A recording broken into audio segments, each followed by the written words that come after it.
voit des pères de famille qui préfèrent d'autres enfants au détriment des autres. On voit ça. Il y a une préférence.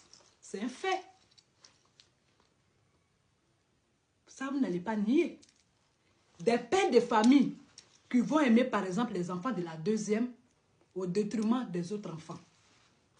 Et quand c'est comme ça, là, l'autre est frustré. Si elle n'a pas la crainte de Dieu, elle, là, elle va aller chez son marabout qui est son Dieu, d'après elle-même.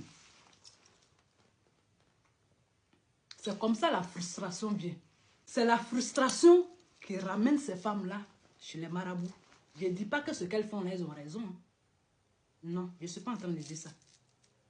En tout cas, toutes les femmes qui sont allées avec le nom des enfants de leur rival chez les marabouts, elles toutes elles vont brûler dans les flammes de l'enfer. Elles vont aller regarder les étoiles. Rien que pour le plaisir. Le marabout, le menteur, le farfelu. Vous croyez à lui, alors qu'il y a un créateur qui est là, qui est Dieu. Il est unique. Vous partez croire au fétichisme pour laisser Dieu. Vous partez le voir. Pour dire que moi, je ne veux pas que les enfants de ma rivale réussissent. Il faut gâter leur avenir. Il y a plein de rivales qui ont fait ça. Qui ont gâté l'avenir des enfants de leur rival. Qui ont détruit ces enfants-là. Mais Dieu vous voit. Vous allez périr dans les flammes de l'enfer. Vous allez brûler dans les flammes de l'enfer.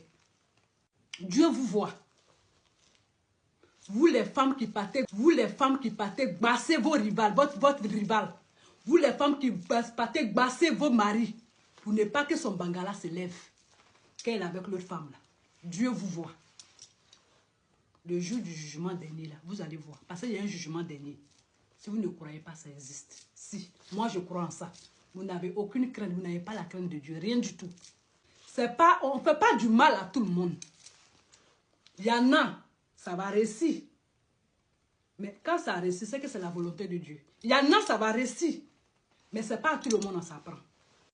C'est nous les femmes qui pouvons arrêter ça. C'est obligé de dire oui. Il a dit à sa femme, laisse-le, va chercher ton bangala. Toujours des pauvres. Toi-même, tu vas faire de la polygamie là-haut. Tu suis un homme polygame. Tu ne vois pas sa situation. Il est pauvre pour mettre dessus. Tu vas chercher quoi? Tu vas chercher quoi?